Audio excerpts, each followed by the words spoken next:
Perkenalkan, kami dari kelompok 1 yang akan mempresentasikan tugas sistem informasi akuntansi, yaitu pabrik tempe Azaki, yang beranggotakan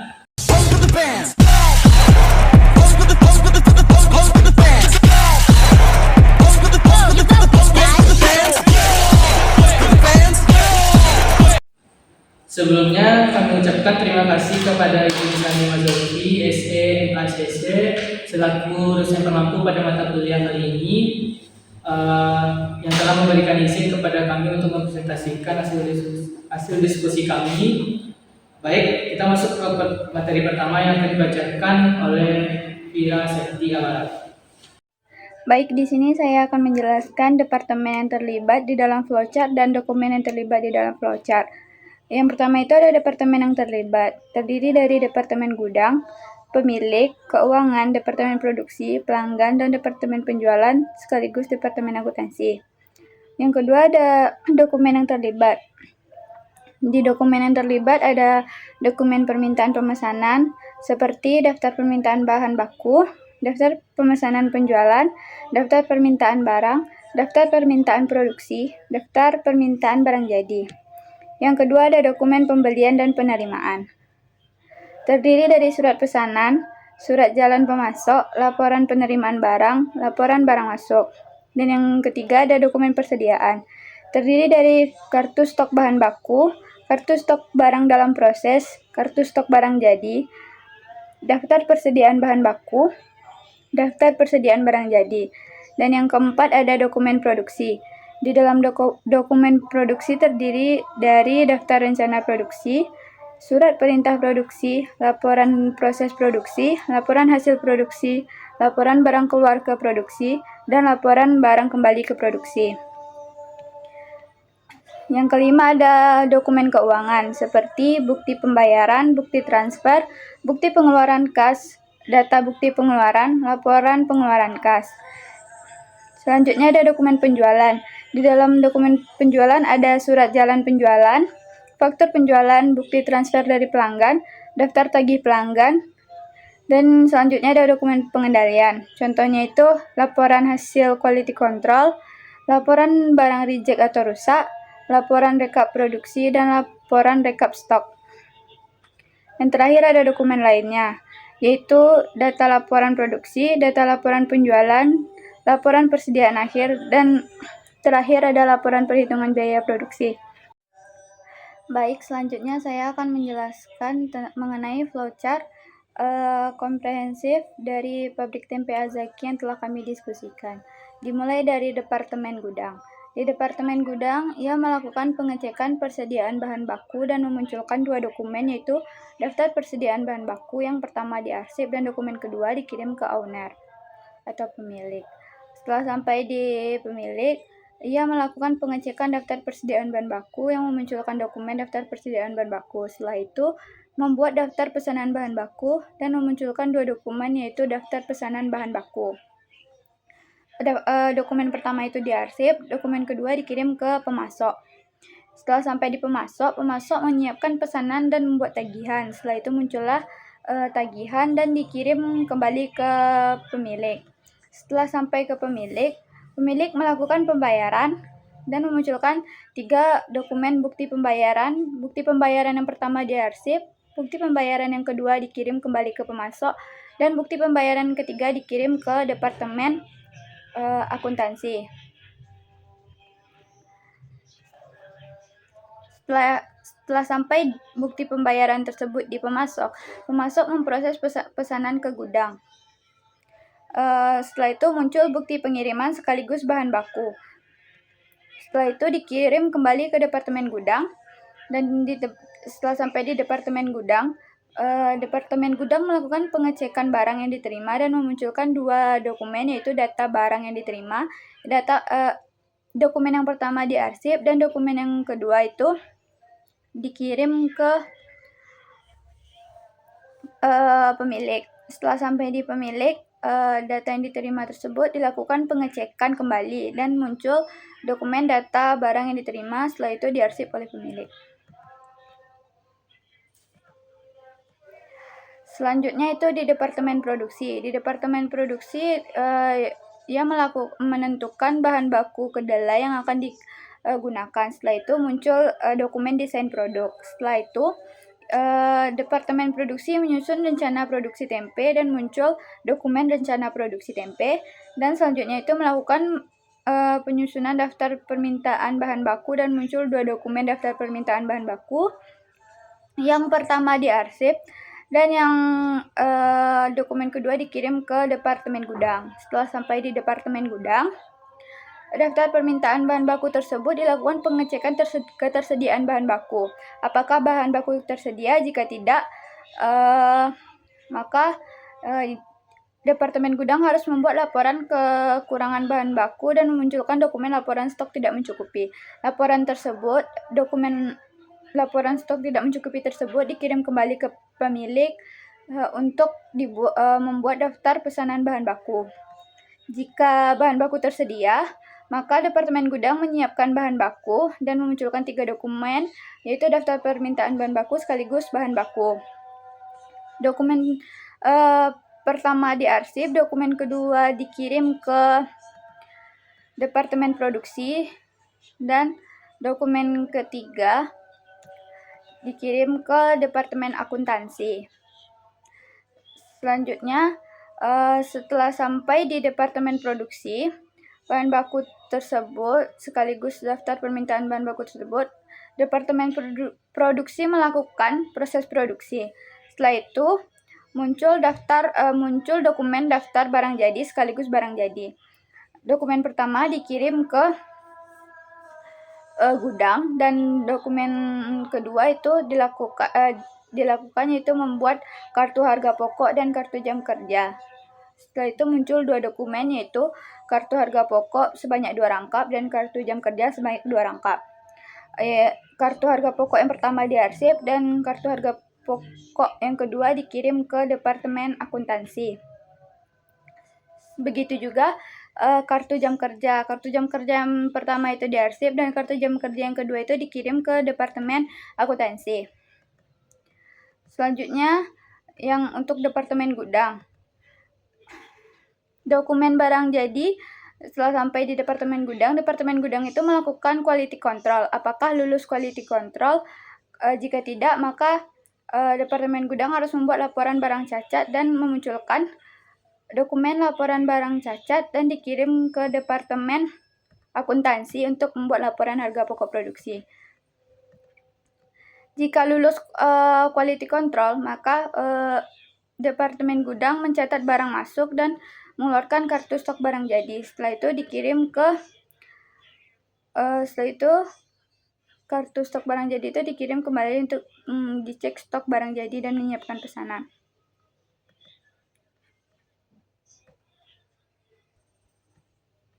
Selanjut itu masuk ke pelanggan. Pelanggan memesan barang dan muncul dokumen daftar pesanan. Daftar pesanan dikirim ke Departemen Penjualan. Setelah sampai di Departemen Penjualan, Departemen Penjualan mencatat pesanan ke buku order dan membuat rincian pesanan. Setelah itu muncul dokumen rincian pesanan sebanyak 2 rangkap. Yang satu diarsip dan yang satu dikirim ke Departemen Gudang. Setelah sampai di Departemen Gudang, rincian pesanan tersebut dilakukan pengecekan stok barang jadi dan menyiapkan pesanan. Setelah itu muncul 2 dokumen, yaitu daftar pesanan yang sudah dikemas sekaligus pesanan yang sudah dikemas. Dokumen yang pertama itu diarsip, dokumen yang kedua itu dikirim ke Departemen Penjualan. Setelah sampai di Departemen Penjualan, Departemen Penjualan membuat tagihan. Setelah itu muncul 2 rangkap dokumen, yaitu tagihan sekaligus pesanan yang sudah dikemas.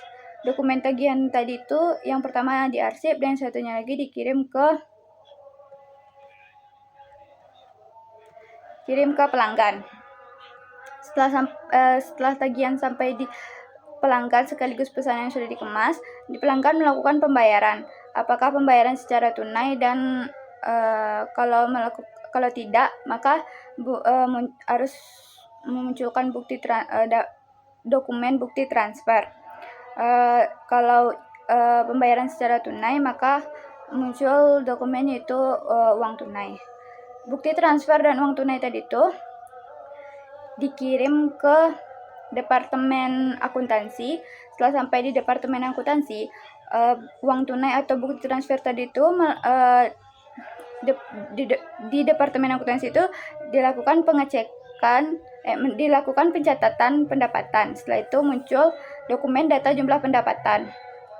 Setelah itu di Departemen Akuntansi membuat laporan penerimaan kas dan memunculkan dokumen laporan penerimaan kas. Laporan penerimaan kas tersebut diarsip dan selesai flowchart komprehensif dari pabrik tempe Azaki yang telah kami diskusikan. Sekian, terima kasih. Baik, materi selanjutnya yaitu ancaman dan pengendalian siklus pendapatan. Aspek yang pertama itu bahan baku. Ancamannya kualitas kedelai rendah, keterlambatan pasokan bahan baku, kecurangan pemasok, harga bahan baku fluktuatif. Pengendaliannya yang pertama pemeriksaan kualitas bahan baku sebelum diterima. Yang kedua, kerjasama dengan pemasok terpercaya melalui kontrak jangka panjang. Yang ketiga, prosedur penerimaan barang dan pencatatan yang jelas. Yang keempat, menyusun anggaran pembelian. Aspek yang kedua yaitu produksi atau proses pengolahan.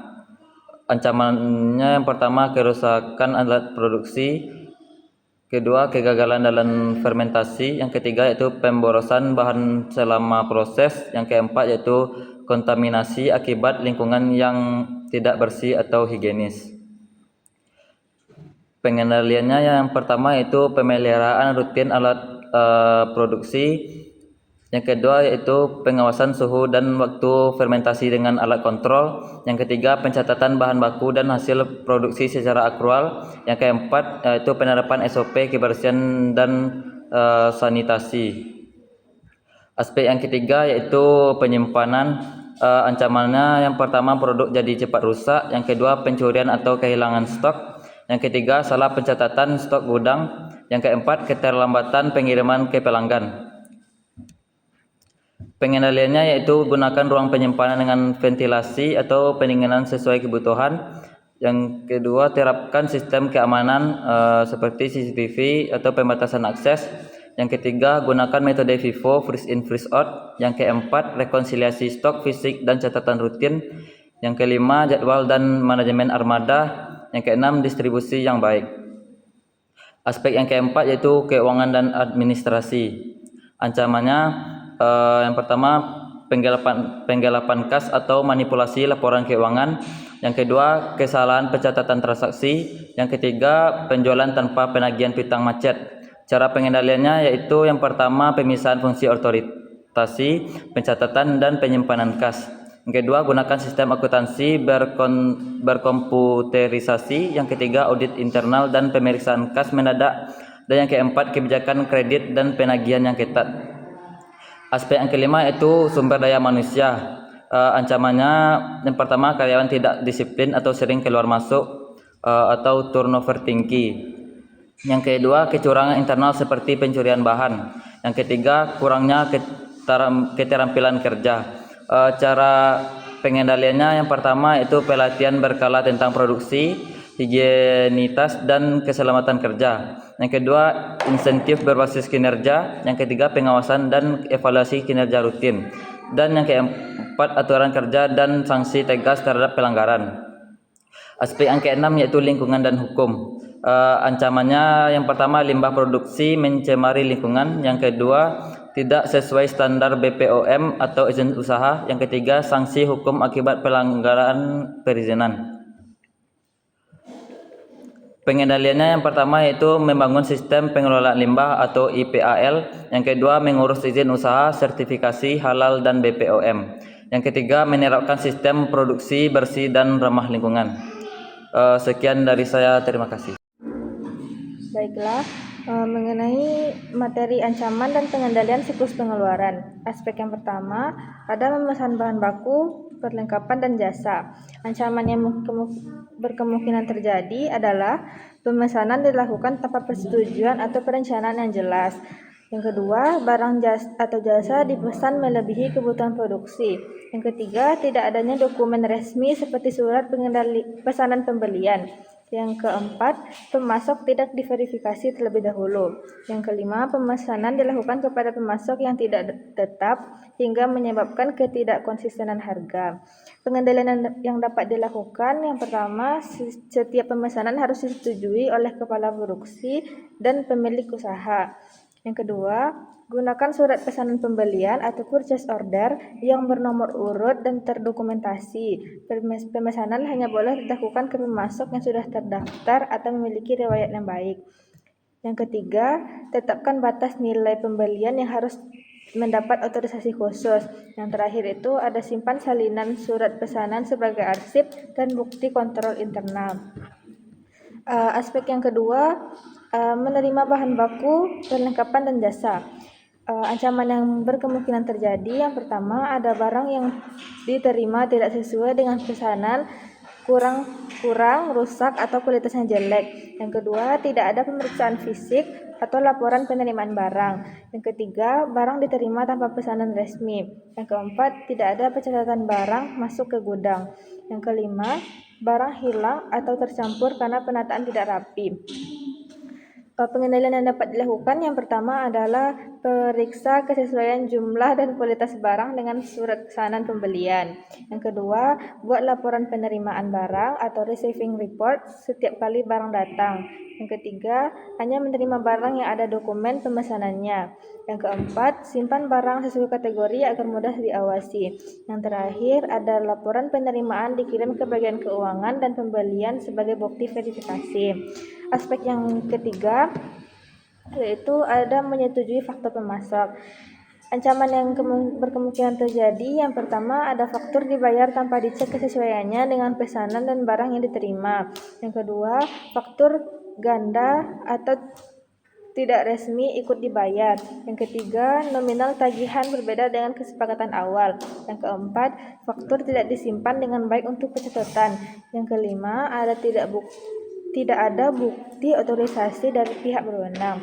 Pengendalian yang bisa dilakukan adalah setiap faktur harus diverifikasi dengan dokumen pendukung, pesanan, dan laporan penerimaan. Yang kedua, faktur hanya disetujui setelah benar-benar diterima dan sesuai pesanan. Yang ketiga, menggunakan sistem penomoran faktur agar tidak terjadi pembayaran ganda. Yang keempat, otorisasi pembayaran hanya boleh dilakukan oleh pemilik atau bagian keuangan. Yang terakhir, arsip semua faktur dan bukti pendukung secara teratur untuk audit dan pengawasan. Aspek yang keempat ada pengeluaran kas. Ancaman yang berkemungkinan terjadi adalah yang pertama tuh ada pembayaran dilakukan tanpa dokumen yang lengkap. Yang kedua, pembayaran dilakukan secara tunai tanpa bukti yang jelas. Yang ketiga, pembayaran ganda terhadap faktur yang sama. Yang keempat, ada selisih antara catatan kas dan saldo sebenarnya. Yang terakhir, ada uang usaha tercampur dengan uang pribadi. Pengendalian yang bisa kita lakukan, yang pertama tuh adalah pembayaran hanya dilakukan setelah semua dokumentasi lengkap dan diverifikasi. Yang kedua, gunakan metode non tunai atau transfer bank untuk keamanan dan kemudahan pelacakan. Yang ketiga, setiap pembayaran harus mendapat otorisasi dari pemilik atau manajer keuangan. Selanjutnya, lakukan rekonsiliasi kas secara berkala untuk memastikan saldo sesuai. Yang terakhir, pisahkan kas pribadi dan kas usaha serta catat semua transaksi di buku kas harian. Sekian, terima kasih. Baik, untuk ancaman dan pengendalian siklus produksinya yang akan saya bacakan. Yang pertama, desain produk. Ancamannya itu yang pertama, resep tempe nggak konsisten, kadang keras, kadang asam. Yang kedua, pemilihan kedelai kurang bagus, jadi hasil tempenya jelek. Yang ketiga, ukuran tempe nggak sama, jadi bikin pelanggan itu kecewa. Yang keempat, proses perendaman atau fermentasi nggak tepat. Jadi berikut pengendaliannya. Yang pertama, tetapkan resep tetap. standar bahan dan prosesnya. Yang kedua, pilih pemasok kedelai yang kualitasnya stabil.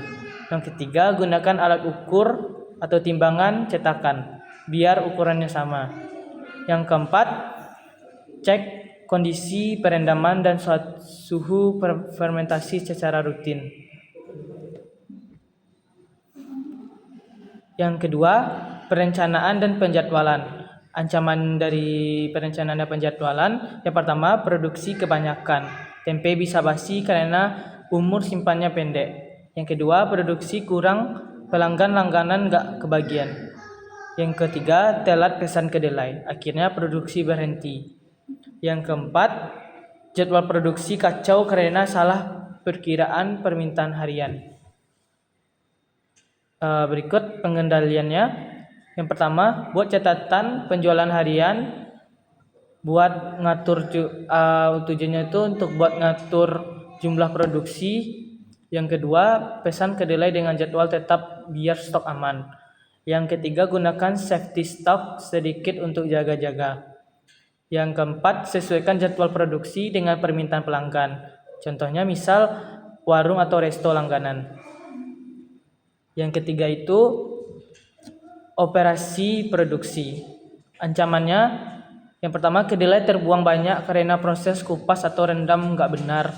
Yang kedua, tempe gagal fermentasi karena ragi salah takaran. Yang ketiga, suhu ruangan terlalu panas atau dingin sehingga tempe tidak jadi. Yang keempat, pencurian bahan baku atau kedelai, ragi, daun. Yang terakhir, kebersihan buruk sehingga tempe cepat busuk. Pengendaliannya itu, gunakan SOP sederhana untuk setiap tahap atau kupas, rendam, kukus, ragi, bungkus.